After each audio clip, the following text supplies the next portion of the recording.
today we're going to go over a specific topic. Should only take me about 10 minutes to dive deep into another thing that we have gone over in one of our podcast episodes. It was very inspirational, and I want to take a deeper dive.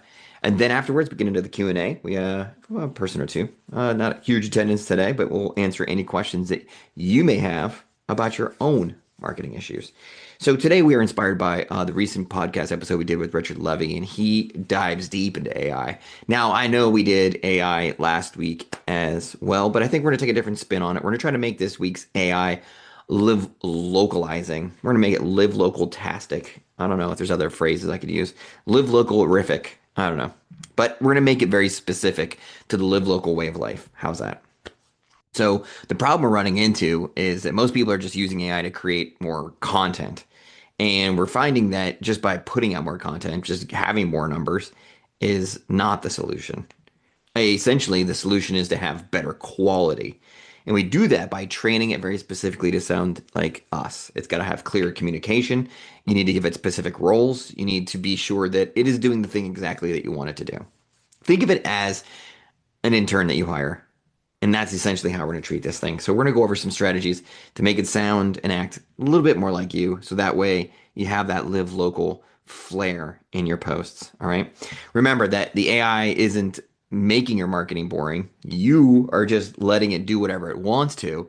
And it's boring because that's the default. It's going to go to cliche. It's going to go with just, vanilla because it doesn't know anything until you've exposed it and clarified it with your own voice. All right, so skill one. Skill one is we're going to train it. Now, what I would suggest we do is under each of these AIs, you can set up, a project or a gem or a folder or whatever program you're in. You'll have some kind of way of setting it aside.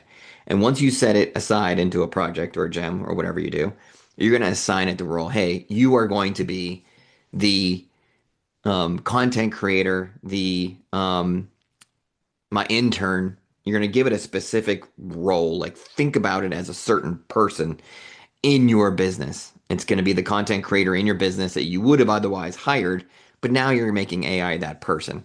All right. And then anytime you have a very specific content idea, you go back to that folder and give it very specific tasks to do. But you want to give it its own role. And in doing so, you can do the other roles too. Today, we just happen to be talking about content, but you can also give it today we're going to brainstorm and you have somebody you get ideas off of, like for an assistant or somebody that schedules things for you or whatever role you would hire, give it its own specific, again, folder. I'm going to call it folder from now on, folder, gem. So give it your own folder. So that way, when you have that specific task in your business, you can hop in and give it to that specific person. All right, so start with that. And then once you have that folder made and it has become your content creator, your assistant in content creation, grab 3 real actual social media posts that you created from scratch yourself and feed it. Say, hey, listen, this is how we're going to sound. Here's some examples of the content that I've created that I want you to sound like. And you put it in there. Throw them whatever you want, Facebook or Instagram. What things is it going to be doing? Those are the things you're going to be feeding it. All right. LinkedIn, here's an example of my LinkedIn post. I want you to sound like this. And then ask a question. Say, listen, I gave you the LinkedIn post. What things are you noticing about the way I write, about my style? Make it kind of point out some of the things that you think you write about or some of the things that you think are important. And be sure that it recognizes the values that you want to see coming through in your content. So if you're like, hey, listen, here's my LinkedIn post. What values do you see kind of popping out in this post? And if it gives you the 2, 3 values and it doesn't align with what you want it to say, correct it, fix it. But like, hey, listen, I was really looking for it to be more community oriented. What things do I have to tell you or prompt you for to make it more community oriented? Guide it, focus, right? Because this is your trained assistant. Same thing with email. Grab an email that you actually wrote and sent to a group. Grab it and put it in there. Like, hey, this is the way we're going to write emails. Can you tell me about the values that are coming out of this email? Can you tell me about some of the grammar, some of the style, some of the cadence, some of the tone that I've created in my email? Tell me about it. Let it give you some feedback. So that way you're sure that it's seeing the right stuff. Feed it your About Me page in your website. I always feed it my entire course creation. So the warm marketing, the referral marketing course that I've created, I threw the whole thing in there and I said, listen, here is all the content. These are the things we're going over when we talk about live local marketing. And so now it knows. It can pull up very specific examples of some of the things that we talk about. It can pull out like section 4 of the video marketing course and give examples, and it can do all that stuff now because I've trained it. I've fed it all the things that it needs.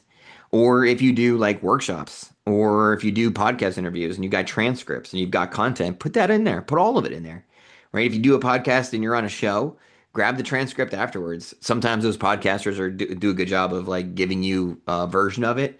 But if they don't, it'll be on YouTube or be on Spotify. It'll be somewhere where you can grab it and feed it into like the Gemini, or feed it into something where you can pull out some of the words and you can the tone out of it and help feed your AI. But again, we're going to create the folder, we're going to assign it the content creator, we're going to give it a specific role, and we're going to start feeding that information so it knows enough about you. Okay. Some of the prompts that I've found that I've been using that have been really helpful is study the content below and identify my tone, sentence length, humor level, and how I spoke to people. Summarize my voice in 5 bullets. And from now on, we're writing this way as me, not as a generic marketer. All right. And again, you're going to create your project, your gem, your folder. That's it. That's the example one. So we're only going to do 2 today because I think I've been hammering AI pretty hard here the last couple of weeks. But the stuff that Richard was saying was great, and I wanted to take a little bit of a deeper dive. Next, moving on to skill 2, and this is the one I've been really having a little more fun with, right? So the core idea is that AI writes better when it knows who it is supposed to be and who it's actually talking to. So you want to have perspective, which creates personality. I always start to give it a role when I want it to be something specific. If I want it to sound like me, great. It's the marketer. It sounds like me. I've trained it.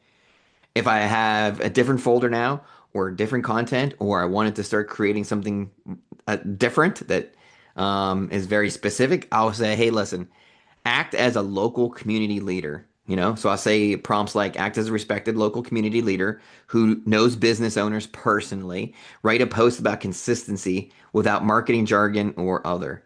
So I'm giving it very specific roles and making it sound like something specific. So just I want to see what it comes up with. And I want to see what maybe I'm not thinking of, right? Or another one of my favorites lately has been, mayor of my town prompt. Write this as if you were the mayor speaking to the local businesses about long-term reputation and trust. That is a fun role. I've also been doing a lot of, you are a luxury content creation company. I've been doing that a little bit, and I'll do the same. I'll say, hey, listen, you are a local, you know, ingrained in the community promotional company is good with SEO. I'll give it really specific roles and kind of see what it comes up with sometimes, just to kind of get a really good change of pace for myself. Or you can say, hey, local connector one, which I've been also using quite a bit. Act as someone who connects people for a living. That's a great one. Write this like a conversation after a networking event. It's the same. These roles that are playing, they will come up with different verbiage. It'll come up with different tones. It'll come up with different calls to action. It'll mix things up a little bit, but it stays within my live local theme. It stays within my values. So it doesn't always have to sound just like me all the time. Sometimes I want it to sound like a local person. I want to get a different perspective sometimes. And so do that. Give it a little bit of an extra feel. Give it a little bit of extra love. You know, what the AI needs to do is it says things clearly and it says it with intention. And it does it with strong SEO, and it adds the hashtags and does all the things you want it to. And it can help you think. It can help you come up with extra ideas. It can help you come up with words and phrases and maybe some SEO that you didn't think about. It can help you prepare. It can pull up data. It can help you get organized. Those are the things that it thrives in. So keep AI in its lane too. Don't expect it to just be the creative. Of all these interviews I've done with all these marketing people, and I'm in the hundreds by now, nobody relies on the AI to be the creative. The marketers do that. That's their role. They can train the AI to sound like or to have the role of a creative, but even then, that's really not what its strength is. Its strength is to come up with some ideas and things that will inspire you to come up with some extra and some creatives and some other things. Don't let it replace like conversations. Don't let it replace the follow up, the trust, the human element. Have it replace the time and the organization and the data. Keep it in its lanes. And this is the thing that Richard talked about at length when we had our interview here recently, too, that I really liked. He was very, very strategic and very specific with how he used it, right? So, to wrap this thing up, what we want you to do is one homework assignment for this week. We are going to grab one post.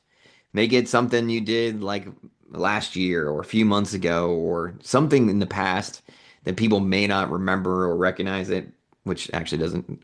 People have goldfish memory, so it may not have to go too far back. But grab something from like, you know, October or so, November, and rewrite it using one of those voices that we talked about, local mayor or, the local connector. Rewrite it using one of those voices and kind of implement your own style to it. See how it comes up.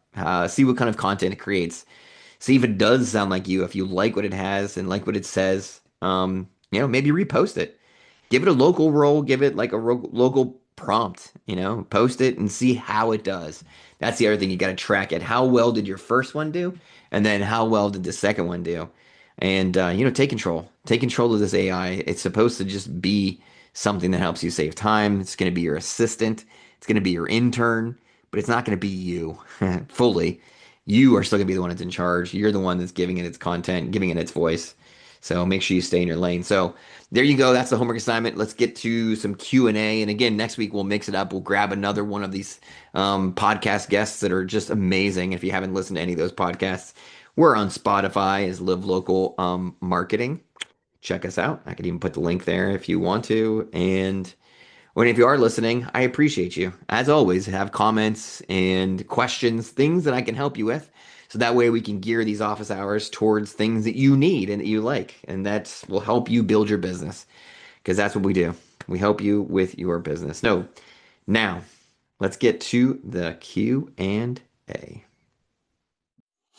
Thanks for tuning in. I hope you found this information helpful. Each week, I'll pick a different topic I see happening out in the world of marketing and go over it with you to help you become a better, warm marketer. Now, you noticed in this episode, we cut off the Q&A portion of it because that's for members only. To become a member, go to livelocalwarmmarketing.com. You can sign up for that first month using the code ALWAYSWINNING for $2. And then every Tuesday, you can bring your own personal marketing questions that we can answer and work on together. You'll also get access to the resource library. It has plenty of videos about more marketing tips, strategies, things to help you become a better marketer as well. We have monthly workshops. And of course, we have the weekly content calendar that's uploaded every Monday that takes one more thing off your plate because it gives you a theme and goes over the types of content you could be posting throughout the week. All of that for $2 in the first month. LiveLocal, warmmarketing.com. Become a member today.